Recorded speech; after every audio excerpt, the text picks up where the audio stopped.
Hello, my dear viewers. I am Anwar Hussain Barbiya. Welcome you to your channel AHB Physics. So we're studying class 11 physics. In class 11 physics, we have completed up to the theoretical portion of motion in straight line.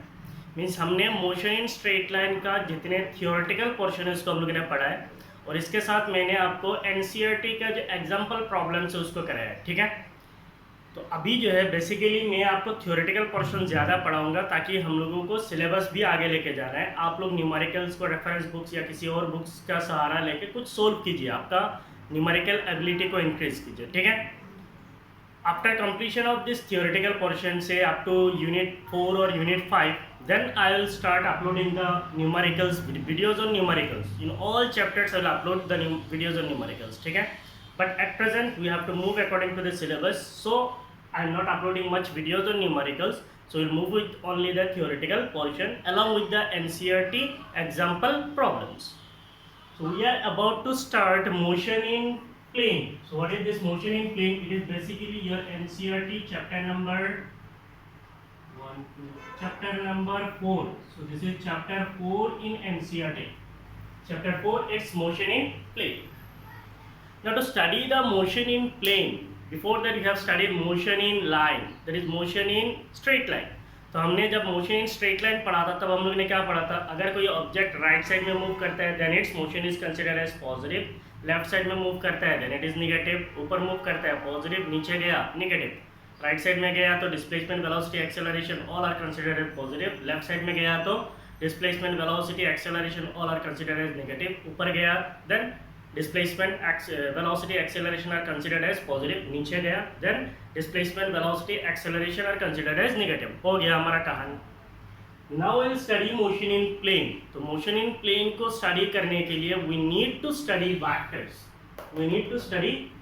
तो आप लोगों ने सुना होगा there are two types of physical quantities. One is called scalar physical quantity, the other is called vector physical quantity. So physical quantities का दो type है, एक हो गया स्केलर, दूसरा हो गया वेक्टर. तो ये स्केलर को वेक्टर क्वांटिटीज को हम लोग वेक्टर्स को अच्छी तरीके से क्यों पढ़ते हैं, आपको फिजिक्स पढ़ने के लिए motion in plane, motion in space, इन सारे चीज़ों को अच्छी तरीके से पढ़ने के लिए you need to have a very good knowledge of vectors. आपको वेक्टर्स का नॉलेज अच्छा होना चाहिए. So for this we'll upload some videos or we'll study some quantity, means whatever are there in vectors. So we'll study all vectors starting from addition, subtraction, multiplication of vectors. जितने भी हम लोग सारे vectors analysis पे पढ़ लेंगे. ठीक है, तो इसको शुरू करने से पहले सबसे पहला चीज़ होता है फिजिकल क्वांटिटीज. क्या होता है, मैंने अभी आपको बोला है कि physical quantities. What are physical quantities? आप लोगों ने चैप्टर 2 में पढ़ा है units and measurement पे, that is physical quantities. What are physical quantities? The quantities in terms of which the laws of physics can be expressed and which are directly or indirectly measured are called physical quantities. Means physics के जो laws है phenomenon से, इनको पढ़ने के लिए हम जिन quantities को use करते हैं और जो क्वांटिटीज़ को हम लोग डायरेक्टली और इनडायरेक्टली मेजर कर सकते हैं, इन क्वांटिटीज़ को हम लोग क्या बोलते हैं, फिजिकल क्वांटिटीज़ बोलते हैं. तो यहाँ पे एक फेमस स्टोरी ये भी है, nothing in physics means in physics all physical quantities are measured. Means हम लोग जितने भी फिजिकल क्वांटिटीज है वो सारे फिजिकल क्वांटिटीज को हम लोग क्या कर सकते हैं, मेजर कर सकते हैं. To measure those physical quantities there are some method which are directly applied, these are called direct methods. There are some methods which are indirectly used to measure that physical quantity, we call it as indirect methods of measuring the physical quantity. ठीक है, so start करते हैं. अगर हम लोग बोलते हैं physical quantity, what is a physical quantity? We know physical quantity क्या है. What is physical quantity? The quantities in terms of which the laws of physics can be expressed and which are directly और indirectly measured are called physical quantities. हो गया. Now what are the different types of physical quantity? Physical quantities का अलग अलग type है. So there we are discussing about two criteria. First is based on directional property. Based on directional property. Physics के कुछ quantities होते हैं जिनका direction होता है, तो इसीलिए हम लोग पहले पढ़ेंगे based on directional property and then we'll study based on dependency. Based on dependency. So based on dependency, physical quantities are classified as fundamental, fundamental physical quantities, or we call them as basic quantities. Fundamental physical quantities, or we call them as base quantities. And then we have studied derived physical quantity, derived quantity. So there are two types of physical quantity based on their dependencies. One is called fundamental physical quantity or base quantity, the other is called derived quantity. What are fundamental or base quantities? Fundamental or base quantities are the quantities which can be expressed in terms of fundamental physical quantities like mass, length and time. इनको हम लोग क्या बोलते हैं? Fundamental quantities बोलते हैं. As well as हम लोग इसको क्या बोलते हैं? The quantities means the which can neither be resolved or which cannot be derived from one another. Means fundamental physical quantities ऐसे quantities होता है जिनको हम लोग कोई दूसरा quantities को ऐड करके नहीं बना सकते, या फिर इनको तोड़ के हम कोई दूसरा नया quantities नहीं बना सकते. जैसे आपका मास हो गया, लेंथ हो गया, टाइम हो गया, इनको आप तोड़ के कुछ और क्वांटिटी नहीं बना सकते हो, लेकिन आप इनको कोई और क्वांटिटी को जोड़ के भी नहीं बना सकते. लेकिन डायरेक्ट फिजिकल क्वांटिटी है. डायरेक्ट फिजिकल क्वांटिटीज क्या होता है, इसको मैं डिटेल एक्सप्लेनेशन में नहीं जा रहा हूँ. You have studied this part in units and method. Direct quantities क्या होता है? The quantities which can be derived in terms of, which can be expressed in terms of fundamental physical quantities. जिन quantity को हम लोग fundamental physical quantities को use करके derive कर सकते हैं, उनको हम क्या बोलते हैं? डायरेक्ट क्वांटिटी बोलते हैं. जैसे मान लीजिए force is equal to mass multiplied by acceleration है, तो इसका मतलब मास कैसा यूनिट क्या है? केजी है. एक्सेलरेशन कैसा यूनिट क्या है? मीटर पर सेकंड है. तो इसका मतलब केजी किसका यूनिट हो गया? मास का. मीटर किसका यूनिट हो गया? लेंथ का. सेकंड किसका यूनिट हो गया? टाइम. तो इसका मतलब मास, लेंथ और टाइम, इन तीनों चीज को यूज करके हम क्या कर सकते हैं? फोर्स को स्टडी कर सकते हैं. That means the unit of force is the force is a derived quantity and its unit is a derived unit है. ठीक है. इसके बारे में अभी हम लोग ज्यादा डिस्कशन नहीं करेंगे, क्योंकि इस पार्ट को हम लोगों ने कहाँ पे पढ़ लिया? यूनिट्स एंड मेजरमेंट में पढ़ लिया. अब आते हैं हम लोग इस पार्ट में. Based on directional property, physical quantities are of two types. One is called scalar quantity, one is called scalar quantity and the other is called vector quantities. Vector quantity. So simply we call them as scalars and vectors. So based on directional property, there are two types of physical quantities. These are called scalars and vectors. So सबसे पहला चीज है what are scalar quantity and what are vector quantity. So first if we say scalar quantity, what are scalar quantities? Scalar quantity सीधा बोल सकते हैं scalars. The physical quantities which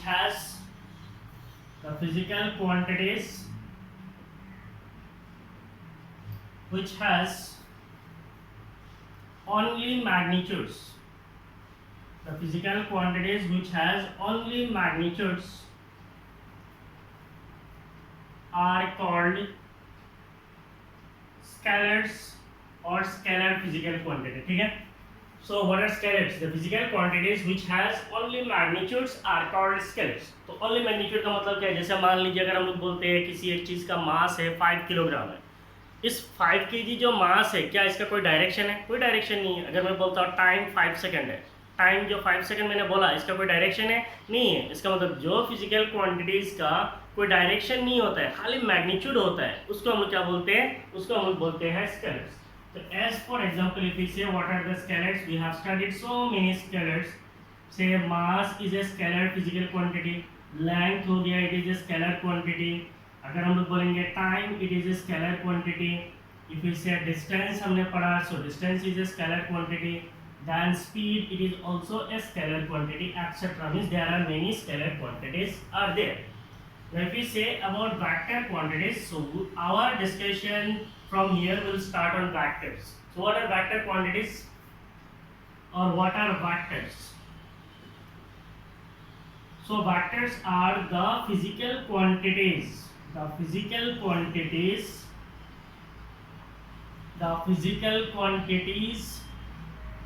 which has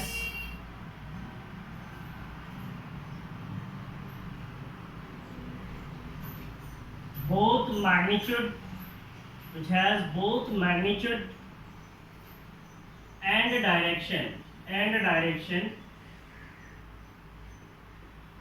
So the physical quantities which has both magnitude and direction are उसके साथ थोड़ा add कर देते हैं, and obeys triangle law of addition, triangle law of addition or parallelogram law of addition, parallelogram law of addition are called vectors और vector physical quantity जो आपको बोला है आर कॉल्ड वेक्टर्स। तो वेक्टर्स क्या है?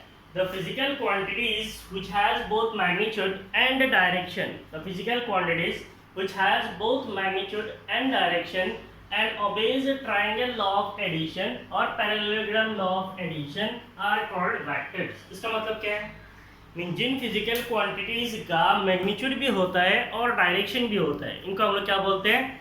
वेक्टर्स बोलते हैं। जैसे मान लीजिए आपके पास कोई एक कार है, ये कार जो है पहले 7 मीटर जाता है, तो मैंने बोला there is a car and it is moving. हाथ से बोलने से अच्छा एक एग्जांपल ले लेता हूँ। मान लीजिए ये कोई एक रोड है, यहाँ पे कोई एक कार है, से this is a car, this is a car. आज का कार तो और बुरा हो गया, दिस इज ए कार, ठीक है। ये हो गया इसका इनिशियल पोजीशन।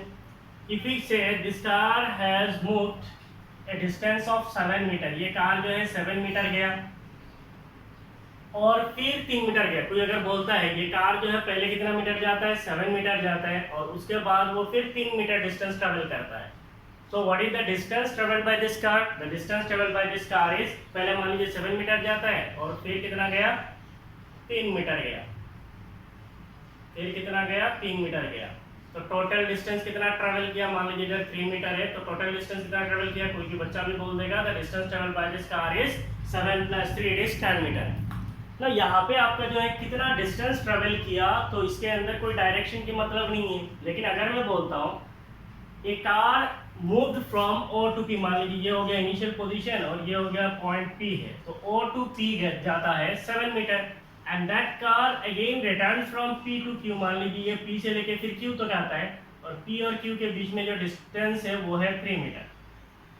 पहला कंडीशन मैंने क्या पकड़ा है? O से लेके P जाता है, फिर P से लेके Q जाता है, P से लेके Q यहाँ तक गया। तो इस केस में इसका डिस्टेंस कितना है? 10 मीटर है। डिस्प्लेसमेंट कितना है? 10 मीटर है। सेकेंड केस मैंने कंसिडर किया था, car move from O to P and then it back to Q dash. मान लीजिए इस पोजीशन को ले लेता हूँ Q डैश, तो what will be its distance? Second case में डिस्टेंस कितना होगा? 7 metre plus 3 metre, that is distance is again 10 metre. लेकिन डिस्प्लेसमेंट कितना है? इनिशियल पोजीशन ये है, फाइनल पोजीशन Q डैश है, so the displacement is 7 - 3, so it is 4 metre. The displacement is 7 - 3, it is 4 meter and its direction is O to Q। Displacement का direction किधर है? O से लेके Q तक है। अब देखिए डिस्टेंस और डिस्प्लेसमेंट में हम लोग जब गए, पहले हमने डायरेक्शन कंसीडर नहीं किया। डिस्टेंस का केस में हम लोग डायरेक्शन कंसीडर नहीं कर रहे। एक कार जो है पहले 7 मीटर जाता है, फिर 3 मीटर जाता है, इसका डिस्टेंस ट्रेवल कितना होता है? 10 मीटर है, डन। फिर मैं डायरेक्शन कंसीडर कर रहा हूँ। डायरेक्शन कंसीडर करने के टाइम पे मैंने बोला कार जो है O से लेके P तक जाता है 7 मीटर और फिर P से लेके Q डैश तक आता है 3 मीटर। तो what is its distance? The distance is again 10 metre. 7 + 3, the distance travelled is 10 metre, क्योंकि डिस्टेंस के अंदर डायरेक्शन नहीं है। What is the displacement? Displacement is the direction, इसके अंदर डायरेक्शन है। What is the direction? The direction is from initial to final position. So initial मेरा position क्या है? O है, फाइनल पोजीशन क्या है? Q डैश है। तो डिस्प्लेसमेंट कितना हो जाएगा? 7 - 3 becomes 4 metre and the direction is from O to Q dash. कहानी समझ में आया? डायरेक्शन। तो इसीलिए फिजिक्स में ऐसे बहुत सारे क्वांटिटीज है जिसके अंदर हमें डायरेक्शनल प्रॉपर्टी को स्टडी करना पड़ता है and to study those directional properties we need to understand vectors. तो इसीलिए हम लोग क्या पढ़ रहे हैं? वेक्टर्स पढ़ रहे हैं और हमें वेक्टर्स अच्छी तरीके से पढ़ना जरूरी है so that we can study the further topics. ठीक है, अभी आप लोग पोज मारिए और इसको लिखिए।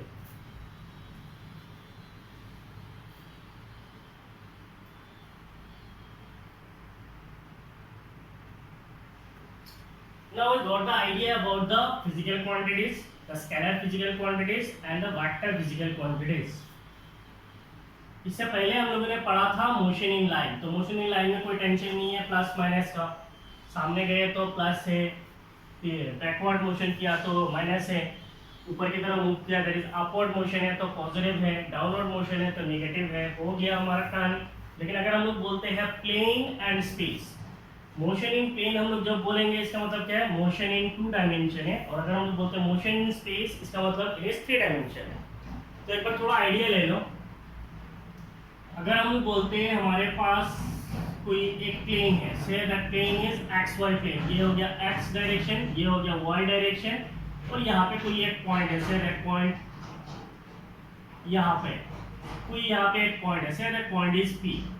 तो आप लोगों ने कोऑर्डिनेट सिस्टम में पढ़ा था, इस पॉइंट का पोजीशन को हम कैसे डिफाइन कर सकते हैं। मान लीजिए इसका पोजीशन को अगर मुझे डिफाइन करना है तो हम लोग क्या करेंगे, यहाँ से एक हल्का सा लाइन ड्रॉ कर लीजिए, मान लीजिए ये O है और ये जो पोजीशन है x1 है, और ये जो पोजीशन है यहाँ पे मान लीजिए दैट पोजीशन इज y1 है। तो सिंपली आप इसका कोऑर्डिनेट को क्या बोलते हो, x1 y1, इसका पोजीशन क्या हो गया x1 y1। तो ये हो गया हमारा 2 डायमेंशन में, 2 डायमेंशन का मतलब क्या है, इट इज प्लेन। तो प्लेन में किसी एक पॉइंट को रिप्रेजेंट करेंगे तो हमें 2 कोऑर्डिनेट की जरूरत पड़ता है, x y कोऑर्डिनेट। तो मान लीजिए अगर मैं ऐसा बोलता हूँ ये x एक्सिस है और ये y एक्सिस है, यहाँ पे कोई एक पॉइंट है, इसको रिप्रेजेंट करने के लिए क्या चाहिए, x का कोऑर्डिनेट चाहिए, y का कोऑर्डिनेट चाहिए। हमारे पास ऐसे कितने प्लेन हो सकते हैं x y z coordinate system में, तो 3 प्लेन हो सकते हैं, ये हो गया x एक्सिस, ये हो गया y एक्सिस, तो यहाँ पे एक प्लेन हो सकते हैं। दूसरा ये हो गया x, ये हो गया z, तो यहाँ पे एक प्लेन हो सकता है, इसको हम क्या बोलेंगे, x z प्लेन। और एक प्लेन हो सकता है, ये हो गया z, ये हो गया y, ये हो गया z, तो यहाँ पे एक प्लेन आ सकता है y z प्लेन। तो इसका मतलब प्लेन 3 हो सकता है, x z, x y, y z and z x, 3 plane हो सकता है। समझ में आ रहा है या नहीं आ रहा है? ये मान लीजिए ये जो प्लेन है ये कौन सा प्लेन है, this is our x y plane है। अगर मैं कोऑर्डिनेट सी z को एक्चुअली कहाँ पे ड्रॉ करना है, यहाँ पे, तो यहाँ पे तो ड्रॉ नहीं कर सकते, तो इसीलिए यहाँ पे ड्रॉ किया है, दिस इज z है। और अगर मैं यहाँ पे कोई एक प्लेन को रिप्रेजेंट करता हूँ, say the plane is like this, तो इस प्लेन को हम लोग क्या बोलेंगे, ये हो गया हमारा एक्स वाई प्लेन, ये हो जाएगा y, और ये मान लीजिए z, तो ये हो जाएगा y z प्लेन। हम ऐसे भी तो रिप्रेजेंट कर सकते हैं ना x और z में, तो इस प्लेन को हम लोग क्या बोलेंगे, this plane will become z x plane और x z प्लेन। तो इसका मतलब प्लेन कितने हो सकते हैं, 3 प्लेन हो सकते हैं। क्या समझ में आया? तो अगर मान लीजिए यहाँ पे किसी पॉइंट को रिप्रेजेंट करना है तो मुझे क्या चाहिए, x कोऑर्डिनेट चाहिए, y कोऑर्डिनेट चाहिए। यहाँ पे किसी पॉइंट को रिप्रेजेंट करना है तो मुझे क्या चाहिए, x कोऑर्डिनेट चाहिए, z कोऑर्डिनेट चाहिए। यहाँ पे किसी पॉइंट को रिप्रेजेंट करना है तो मुझे क्या चाहिए, y कोऑर्डिनेट चाहिए और z कोऑर्डिनेट चाहिए। ठीक है, तो प्लेन में रिप्रेजेंटेशन करने के लिए हमें क्या चाहिए, 2 कोऑर्डिनेट की जरूरत पड़ता है। ना फिर रिप्रेजेंट स्पेस, तो now I am representing space. मान लीजिए ये कोई स्पेस है, ये हो गया x एक्सिस, ये हो गया y एक्सिस और ये हो गया z एक्सिस, यहाँ पे किसी एक पॉइंट है। तो ये पॉइंट आप बोलोगे सर ये तो कहाँ पे आ गया, प्लेन में आ गया। नहीं, ऐसे एज्यूम करो ये हमारा x एक्सिस है, ये y एक्सिस है और ये z एक्सिस है। यहाँ पे कोई एक पॉइंट है, इस पॉइंट को रिप्रेजेंट, ये अभी कहाँ पे, ये स्पेस में, ना तो ये x एक्सिस पे है, यहाँ पे है, तो ना तो ये x एक्सिस पे है, ना तो ये y एक्सिस पे है, ना तो ये z एक्सिस पे है। अब इस पॉइंट को अगर मुझे रिप्रेजेंट करना है, दैट पॉइंट इज P, इसके लिए मुझे क्या चाहिए, x कोऑर्डिनेट चाहिए से x1, इसका y कोऑर्डिनेट चाहिए से y1 और इसका z कोऑर्डिनेट चाहिए से z1। तो मुझे क्या क्या कोऑर्डिनेट चाहिए, x coordinate, y coordinate and z coordinate, तीनों कोऑर्डिनेट चाहिए इसको रिप्रेजेंट करने के लिए। अब बोलोगे ये तीनों कोऑर्डिनेट की जरूरत क्या पड़ता है। मान लीजिए अगर मैं बोलता हूँ इस पॉइंट को मुझे छूना है, तो कैसे छूना है, पहले x की तरफ जाना है, फिर y की तरफ जाना है, फिर z की तरफ आना है। तो इससे आपका कांसेप्ट आता है पोजीशन वेक्टर का। ये हो गया आपका स्पेस। यहाँ पे हम लोग एक चीज पढ़ेंगे, दैट इज पोजीशन वेक्टर। क्या पढ़ेंगे, पोजीशन वेक्टर। पोजीशन वेक्टर का मतलब क्या है, पोजीशन का डायरेक्शन। पोजीशन वेक्टर का मतलब क्या है, पोजीशन वेक्टर। पोजीशन वेक्टर का मतलब क्या है, पोजीशन का डायरेक्शन क्या है। तो अगर मैं मान लेता हूँ ये मेरा ओरिजिन है, दैट इज रेफरेंस पोजीशन है, तो इसका पोजीशन वेक्टर को मैं रिप्रेजेंट कर लेता हूँ r वेक्टर से। इसका पोजीशन वेक्टर को मैंने किससे रिप्रेजेंट किया है, r वेक्टर से। मींस हम लोग वेक्टर शुरू कर दिया। अब ये r वेक्टर को जब मैं रिप्रेजेंट करूंगा तो इसके अंदर 2 कंपोनेंट आएगा। एक कंपोनेंट हो गया r x कंपोनेंट और इसके साथ मैं लिखूंगा i कैप, क्या है मैं आपको बोल रहा हूँ। फिर दूसरा कंपोनेंट मैं लिखूंगा r y और इसके साथ लिखूंगा मैं जैकब, ठीक है। पूरा आपको बताऊंगा, पहले सुनो। और ये जो मेरा पॉइंट है, इस पॉइंट को अगर मैं रिप्रेजेंट करूंगा, इसका पोजीशन वेक्टर अगर मैं बताऊंगा से इस position vector is R vector, तो इस आर वेक्टर जो पोजीशन वेक्टर होगा इसके अंदर तीन कंपोनेंट है, X component, I cap, Y component, Z cap, Z component, K cap. तो इस पोजीशन वेक्टर को रिप्रेजेंट करने के लिए मुझे क्या चाहिए, मुझे चाहिए x component, y component, z component, ठीक है। अब बोलोगे ये एक्चुअली है क्या। मान लीजिए ये जो पॉइंट है, इस पॉइंट P का अगर मैं कोऑर्डिनेट ऐसे लिख लेता हूँ 2 and 3, तो आपका आर वेक्टर क्या हो जाएगा, आर वेक्टर हो जाएगा 2i cap plus 3j cap. एक एक करके समझते जाओ। इस पॉइंट का अगर मैं पोजीशन बोल देता हूँ 2 3, इसका मतलब x डायरेक्शन में कितना है, x डायरेक्शन में इधर मान लो 1 है और इधर 2 है, तो 1 2 गया। तो x का कोऑर्डिनेट क्या हो गया 2, और y का कोऑर्डिनेट मान लो 1 2 3, तो इसका मतलब y का कोऑर्डिनेट कितना हो गया 3। तो अगर पोजीशन होता है 2, 3, तो इसका पोजीशन वेक्टर को कैसे लिखेंगे, 2i cap plus 3j cap. ये कैप में अभी नहीं आ रहा, बाद में बोलूंगा ये क्या है, एक एक करके जाओ। मान लीजिए इस पॉइंट P का अगर मैं पोजीशन बोलता हूँ 2 3 4, 2 3 4, इसका मतलब आर वेक्टर का वैल्यू में कैसे लिख सकता हूँ, it is 2i cap plus 3j cap plus 4k cap. अब बोलोगे ये rx ry ये सब क्या है, यहाँ पे जो मेरा r वेक्टर है, what is this r vector, this r vector is called position vector. ये r वेक्टर क्या है, इट इज पोजीशन वेक्टर है। फिर मैंने लिखा rx, what is this rx, it is component of r, it is component of r along x, it is component of r along x axis लिखो और clear होगा। और अगर मैं बोलता हूँ r y, इसका मतलब इट इज क्या है, it is component of r, or simply you can say it is the component of r vector, it is the component of r vector along y axis। इसका मतलब क्या है, just imagine component का मतलब क्या है। मैंने इस पॉइंट का पोजीशन लिखा है 2 3, इसका मतलब क्या, पहले मुझे 1 यूनिट 2 यूनिट, पहले मुझे 2 यूनिट x की तरफ जाना पड़ेगा और फिर मुझे 3 यूनिट जाना पड़ेगा y की तरफ। पहले मैं 2 यूनिट जाऊंगा x की तरफ, फिर जाऊंगा 3 यूनिट y की तरफ, तब जाके मुझे ये पॉइंट मिलेगा। मिलेगा कि नहीं मिलेगा, वही है। तो इसका मतलब ये 2 क्या है, ये r वेक्टर का कंपोनेंट है, किधर, x एक्सिस की तरफ है। ये 3 क्या है, दिस 3 इज r वेक्टर का कंपोनेंट अलोंग y, तो y की तरफ में कितना जा रहा है 1 2 3, तो इसका मतलब ये 3 क्या है, it is the component of r vector along y direction, ठीक है। अब यहाँ पे आते हैं, ये तो प्लेन में इजीली समझ में आ जाता है। स्पेस में क्या है, इट इज अगर मान लीजिए x1 y1 z1 के जगह पे अगर मैं 2 3 लिखता हूँ, इसका मतलब एज्यूम करें इसे, first I will move 2 units along x, देन आई विल मूव 3 unit along y, then I will move 4 unit along z, तब जाके मुझे ये पॉइंट मिलेगा। कहानी समझ में आया, 2 3 4 का मतलब क्या है, पहले मैं 2 यूनिट जाऊंगा x की तरफ, फिर जाऊंगा 3 यूनिट y की तरफ और फिर मैं 4 यूनिट जाऊंगा z की तरफ, तब जाके मुझे ये पॉइंट मिलेगा। तो ये हो गया 3 कोऑर्डिनेट सिस्टम। अब यहाँ पे प्लस माइनस का कॉन्सेप्ट हो सकते हैं।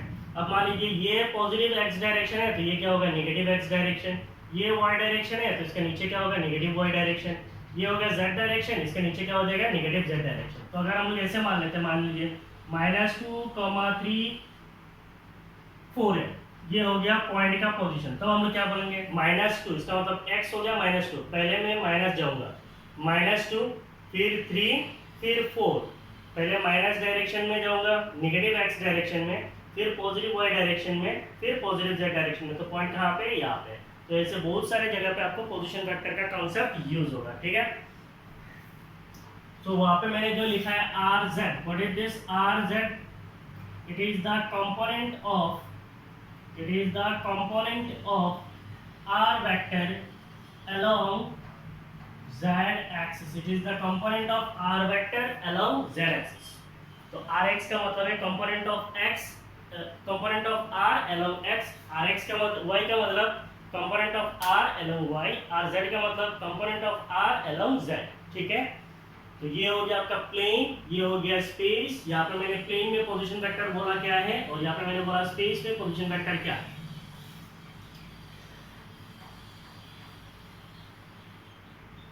पोजीशन वेक्टर का कॉन्सेप्ट यहाँ तक रहने दो, और आगे हम और पढ़ेंगे, हमारा क्लियर हो जाएगा। ठीक है, तो पहले आप इसको पोज मारिए, लिखिए।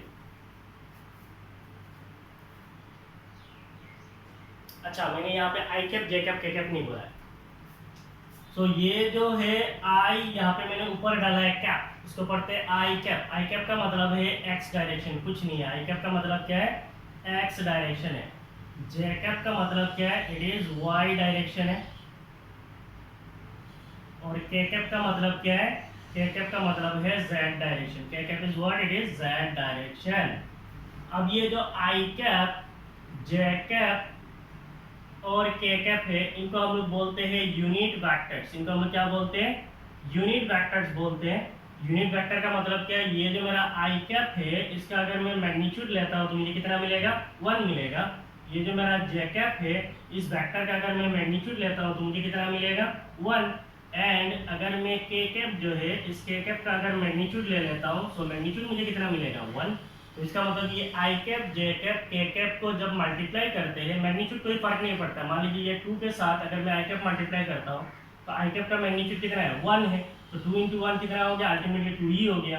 और आई कैप क्या बता रहा है, एक्स डायरेक्शन, इसका मतलब 2 यूनिट्स अलोंग एक्स। अब ये 3 है, इसके साथ जे कैप है, जे कैप का मैग्नीट्यूड कितना है, 1 है। तो 3 मल्टीप्लाइड बाय 1 कितना है, 3 है। और जे कैप अल्टीमेटली बताता क्या, डायरेक्शन, इसका मतलब 3 unit along z direction, 4 unit along, sorry 3 unit along y direction, 4 unit along z direction. ठीक है, तो ये हो गया आपका i cap, j cap, k cap. These are only use for direction. ये क्या है, डायरेक्शन बताता है, और इनका मैग्नीट्यूड कितना होता है, 1 होता है। आई कैप का मतलब होता है एक्स डायरेक्शन, जे कैप का मतलब होता है वाई डायरेक्शन, के कैप का मतलब होता है जेड डायरेक्शन। तो आप लोग इसको पोज मारिए, लिखिए।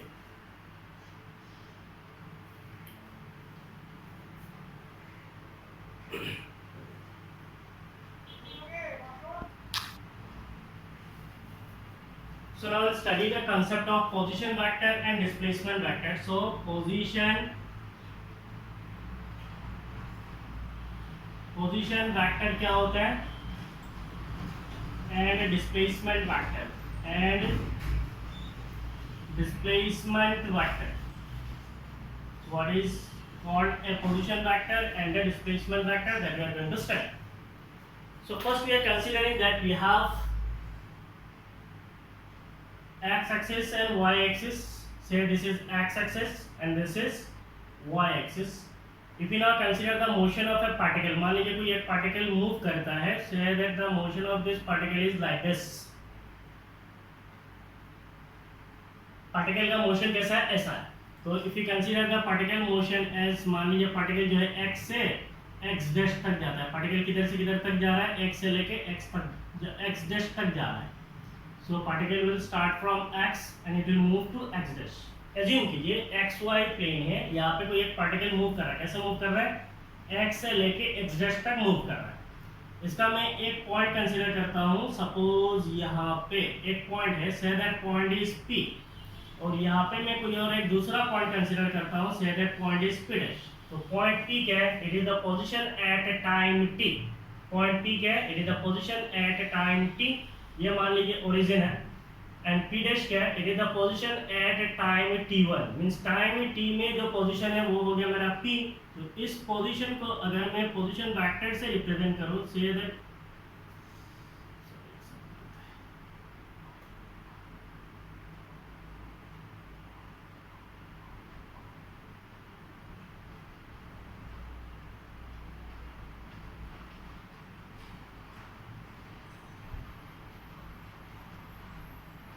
हमारा पार्टिकल जो है, particle starts its motion from x to x dash, x से लेकर x तक जाना है। ये मैंने एक पॉइंट लिया, that point is at time t, और इसका पोजीशन वेक्टर को मैंने रिप्रेजेंट किया r वेक्टर से। यहाँ पे मैंने दूसरा पोजीशन लिया है, दूसरा पॉइंट लिया है, तो इसका पोजीशन वेक्टर क्या होगा, इसका पोजीशन वेक्टर होगा r डैश वेक्टर। तो पोजीशन वेक्टर का मतलब क्या होता है, इसका मतलब इसका पोजीशन का डायरेक्शन, पोजीशन का डायरेक्शन हम लोग कहाँ से कहाँ तक लेंगे, फ्रॉम इनिशियल टू फाइनल। तो मैंने इस पॉइंट का पोजीशन वेक्टर कैसे रिप्रेजेंट किया, O से लेके P वेक्टर तक, P तक। इस पॉइंट का पोजीशन वेक्टर कैसे लिया, ऐसे लिया है।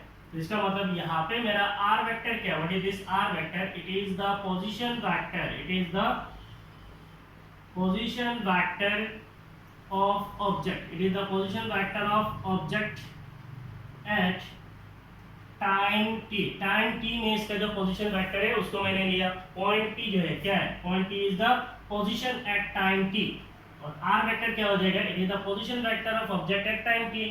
p डैश क्या है, p डैश का जो पोजीशन वेक्टर है इसको मैंने लिखा r वेक्टर। इसका मतलब what is this r vector, it is the position vector, it is the position vector of object at time t dash,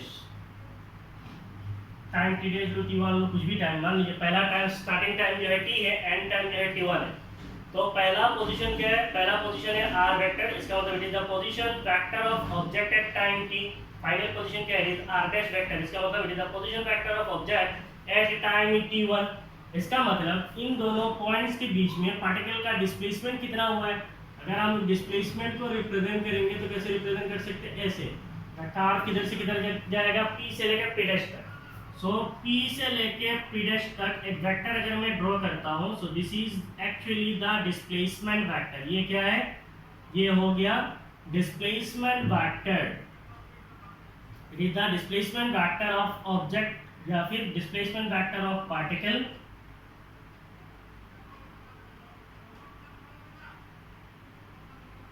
during its motion from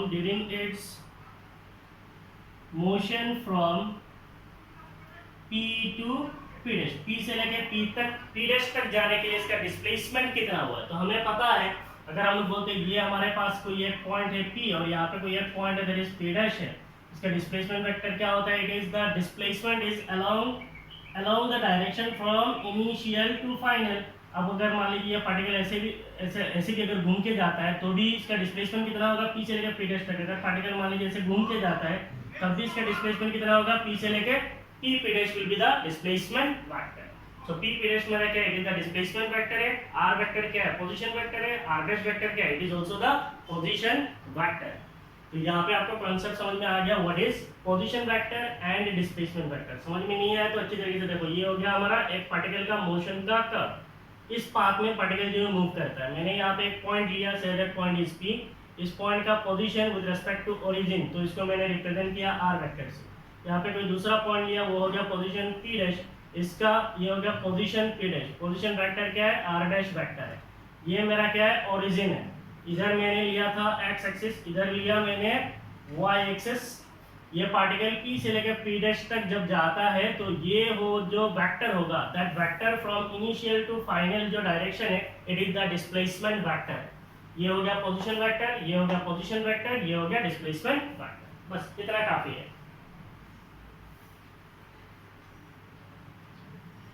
अब हम लोग कहानी पढ़ रहे हैं वेक्टर के, तो आपको जब भी वेक्टर मिलेगा ऐसे कुछ एरो टाइप मिलेगा। मान लीजिए अगर मैं ऐसा बोलता हूँ एक वेक्टर है, that vector is from p to p dash vector. Vector क्या है, p से लेकर p डैश तक।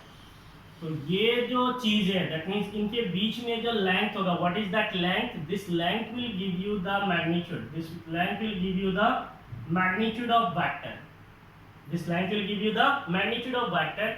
और एक साइड हो गया आपका टेल, ये हो गया मान लीजिए p, ये p डैश है, और ये लेफ्ट साइड जो पॉइंट है ये एक्चुअली क्या है, it is the tail of vector, vector का टेल है।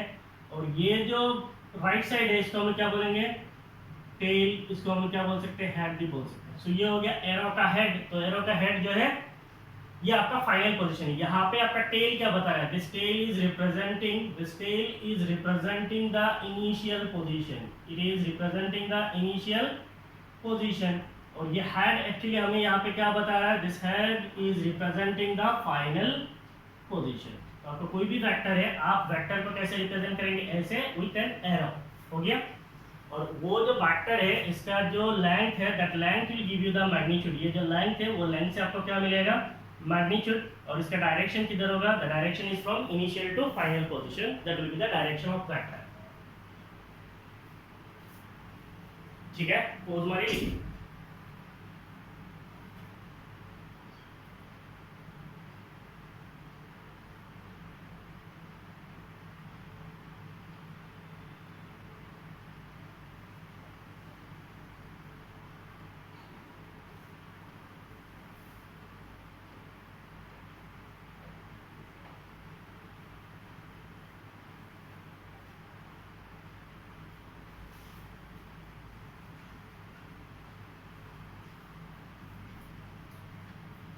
Now we'll study equality of vectors.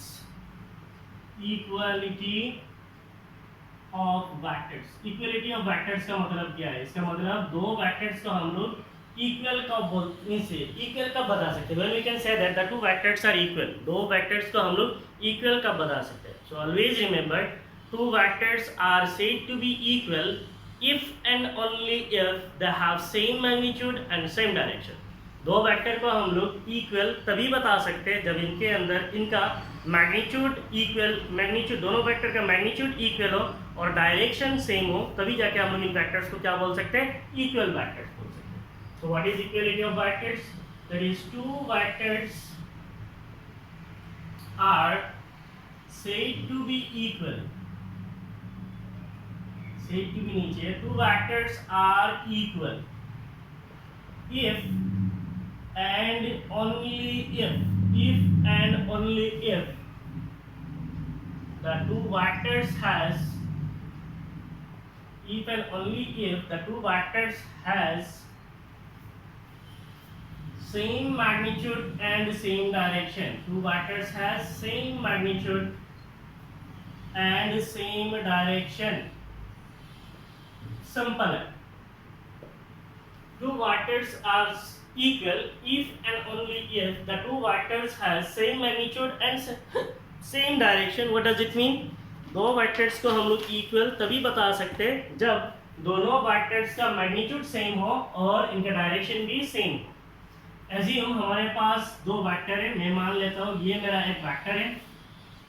अब मैं यहाँ पे और एक वेक्टर कंसीडर करता हूँ and the two vectors are parallel to each other. ठीक है, ये दोनों वेक्टर बिल्कुल पैरेलल है और इनका लेंथ भी बिल्कुल सेम होना चाहिए. अब देखो ये दोनों वेक्टर का मैग्नीट्यूड क्या है? इक्वल है, सेम है और इनका डायरेक्शन भी सेम है. तब इन वेक्टर्स को हम लोग इक्वल वेक्टर्स बोल सकते हैं. मान लीजिए एक हो गया ए वेक्टर, दूसरा हो गया बी वेक्टर. ए वेक्टर मान लीजिए ओपी है और बी वेक्टर मान लीजिए क्यूएस है. तो एक वेक्टर हो गया ओपी वेक्टर, दूसरा हो गया क्यूएस वेक्टर. तो ओपी वेक्टर का मतलब क्या है? OP vector is equal to क्या? इट इज ए वेक्टर है एंड मेरा क्यूएस वेक्टर जो है it is equal to what? It is B vector है. अब यहाँ पे देख के ही पता चलता है दोनों वेक्टर क्या पैरेलल है, दोनों का मैग्नीट्यूड सेम है, इसका मतलब दोनों का डायरेक्शन सेम है, दोनों का मैग्नीट्यूड सेम है, इसीलिए इक्वल वेक्टर है. इसका मतलब मेरा ए वेक्टर जो है इसका जो मैग्नीट्यूड है और बी वेक्टर का जो मैग्नीट्यूड है, the two magnitudes are equal और इनका डायरेक्शन भी सेम है, इसीलिए ये दोनों वेक्टर क्या है? Therefore A vector and B vector are equal. इसीलिए ये दोनों वेक्टर क्या है? इक्वल. अब मान लीजिए मैं अगर ऐसे लेता हूँ, एक वेक्टर ऐसा लिया, दूसरा वेक्टर मैंने ऐसे लिया, इसका भी मैंने लिया है, दोनों का लेंथ सेम है. ठीक है, ये मान लीजिए मेरा ओपी है और ये मान लीजिए मेरा क्यूएस है. कुछ लोगों को लगेगा सारे पास जगह ही नहीं है.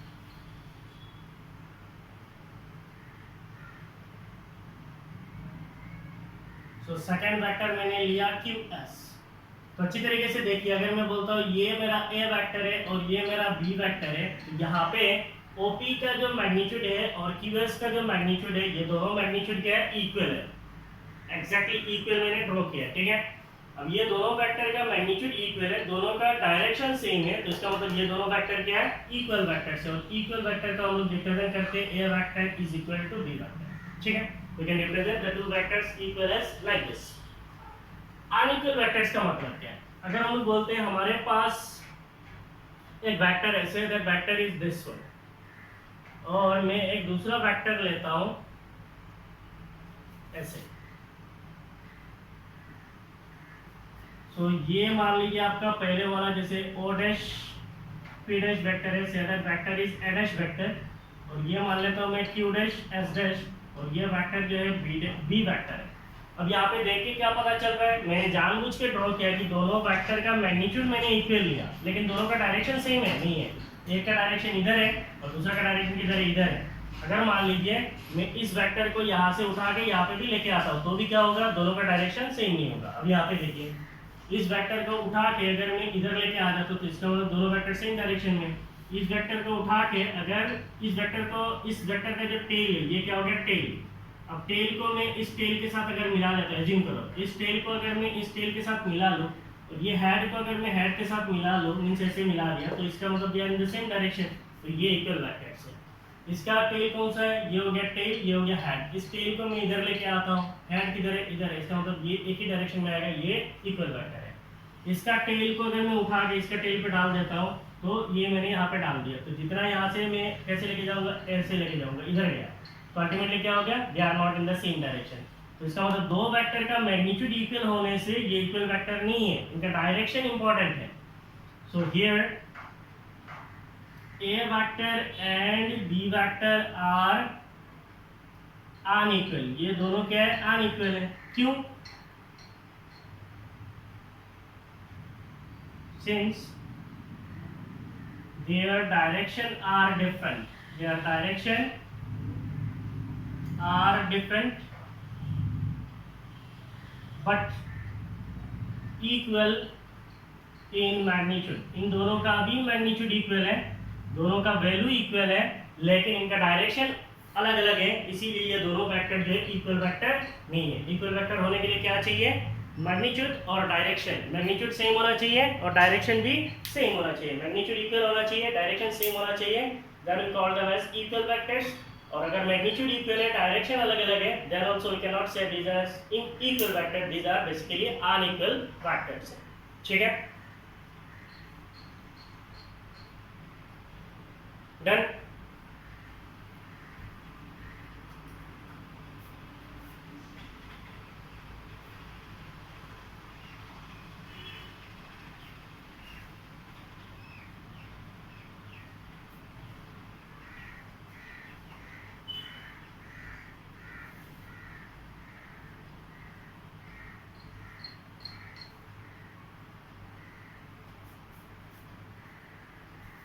So next we will study multiplication of vectors, multiplication of vectors with real numbers, multiplication of vectors with real numbers। Means अगर हम वेक्टर को रियल नंबर से मल्टीप्लाई करेंगे तब क्या होगा, मान लीजिए दो स्केलर को अगर आप मल्टीप्लाई करते हो, मान लीजिए एक है 2, दूसरा है 2, दूसरा है 2, तो मल्टीप्लाई करने से कितना आता है, 4 आता है। लेकिन वेक्टर को अगर हम किसी एक रियल नंबर से मल्टीप्लाई करेंगे तब वेक्टर्स का क्या होता है, that we are going to study. So first we will consider when we multiply a vector, when we multiply a vector with a positive real number, when we multiply a vector with a positive real number, its magnitude is positive real number। ठीक है, पहले इस real number का कुछ एक symbol दे दो, positive real number से lambda, when we multiply a vector with a positive real number से lambda, its magnitude is lambda times the magnitude of vector A, and its direction is same as vector। So when you multiply a vector, मान लीजिए a vector है, when you multiply a vector in bracket means यहाँ पे मैंने लिखा a vector, comma दे दो, with a positive real number that is lambda, its magnitude is lambda times the magnitude of A, and its direction is same as vector A। Vector A vector का जो direction होगा वही direction होगा। तो इसको पढ़ने में कुछ अजीब नजर आता है, मीन्स पढ़ने में अलग लगता है लेकिन समझ में आ जाएगा simply. If you consider that we have a vector, मान लीजिए हमारे पास कोई एक वेक्टर है, and that vector is A vector, ये मेरा एक वेक्टर है और वो वेक्टर क्या है, A वेक्टर है। एग्जांपल ले रहा हूँ मैं, ठीक है, so this is an example, we are considering a vector और वो वेक्टर क्या है, A वेक्टर है। अगर हम लोग ले लेते हैं लैम्डा, और से लैम्डा इज इक्वल टू 2, मैंने लैम्डा कितना ले लिया, 2, इसका मतलब मैंने पॉजिटिव रियल नंबर लिया। इस पॉजिटिव रियल नंबर से जब वेक्टर A को मल्टीप्लाई करूंगा तो मुझे जो वेक्टर मिलेगा वो क्या हो जाएगा, इसका 2 गुना लंबा हो जाएगा। इसका मतलब the magnitude of that vector will be 2 times the magnitude of original vector. ठीक है। अब मुझे जो नया वेक्टर मिला that vector is 2 times A vector. कहानी समझ में? हमारे पास एक वेक्टर है that vector is A vector. मैंने लैम्डा लिया 2, तो इसको जब मल्टीप्लाई करेंगे तो 2 से मल्टीप्लाई जब वेक्टर 1 हो तो जो नया वेक्टर मिलेगा इसका जो मैग्नीट्यूड होगा वो कितना होगा? Lambda times the magnitude of A. मान लीजिए ये 3 मीटर है तो ये कितना होगा? 6 मीटर होगा। ये लिखा है when you multiply a vector, इस वेक्टर को मैं मल्टीप्लाई कर रहा हूँ with a positive real number, lambda मैंने पॉजिटिव लिया, its magnitude is lambda times the magnitude of a। इसका जो मैग्नीट्यूड आएगा लैम्डा से मल्टीप्लाई करेंगे इसका मैग्नीट्यूड को। मान लीजिए ये a वेक्टर जो है से a वेक्टर जो है इसका मैग्नीट्यूड मान लीजिए 3 है और इसका मैग्नीट्यूड कितना होगा? ये जो नया वेक्टर आएगा मान लीजिए ये हो गया a डैश वेक्टर, तो मेरा जो a डैश वेक्टर होगा a डैश वेक्टर का जो मैग्नीट्यूड होगा that will B lambda. What is lambda? Multiplied by magnitude of A vector. इसका मतलब लैम्डा इज मैंने लिया 2 मल्टीप्लाइड बाय दिस 3, तो इसका मतलब ये नया जो वेक्टर आएगा इसका मैग्नीट्यूड कितना होगा? 6 मीटर होगा। ठीक है, तो ये हो गया कहानी। चलो अब ये सब नहीं चाहिए। सेकंड केस आता है when you multiply a vector, when we multiply a vector,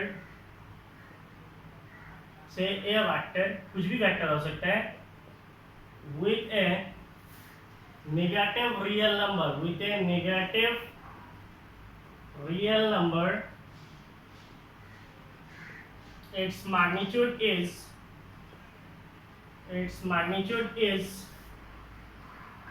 lambda times with a negative real number। negative real number मान लीजिए minus lambda, its magnitude is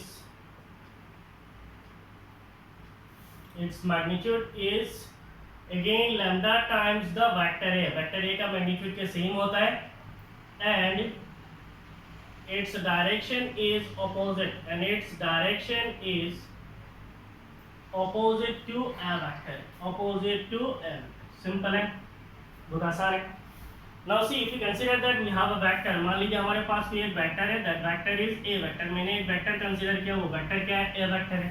अब मैं लैम्डा ले लेता हूँ -3। मैंने लैम्डा कितना लिया? -3। इसका मतलब जो मुझे रिजल्टेंट वेक्टर मिलेगा वो रिजल्टेंट वेक्टर किधर मिलेगा?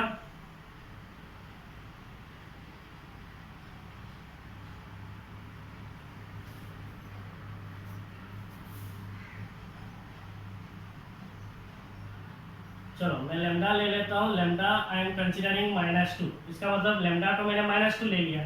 इसको अगर मैं -2 से मल्टीप्लाई करता हूँ तो मुझे जो नया वेक्टर मिलेगा उसका मैग्नीट्यूड कितना होगा?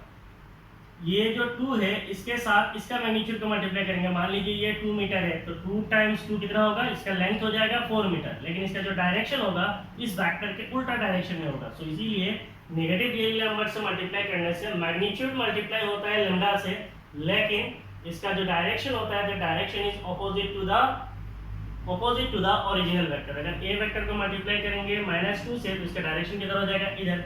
मान लीजिए -1.5 से अगर मैं मल्टीप्लाई करता हूँ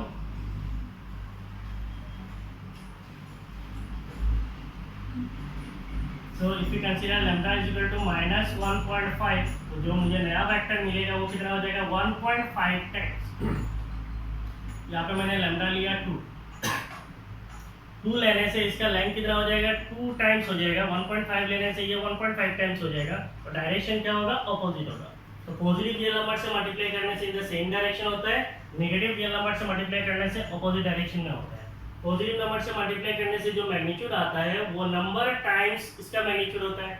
नेगेटिव नंबर से भी मल्टीप्लाई करने से जो मैग्नीट्यूड आएगा वो लैम्डा का जो वैल्यू होगा मल्टीप्लाइड बाय ए वेक्टर का जो मैग्नीट्यूड होगा उसके बराबर होगा। So magnitude will multiply but the direction will become reverse. Clear? So इसके साथ ये क्लास हमारा यहाँ पे ख़त्म होता है। आगे के जो क्लासेस आएंगे उसमें हम लोग वेक्टर एनालिसिस को अच्छी तरीके से पढ़ेंगे, क्योंकि वेक्टर्स हमारे लिए बहुत इंपॉर्टेंट है और इसको हमें अच्छी तरीके से पढ़ना है। ठीक है, और ये वेक्टर का जो एप्लीकेशन है आपको फिजिक्स में हर जगह पे मिल जाता है।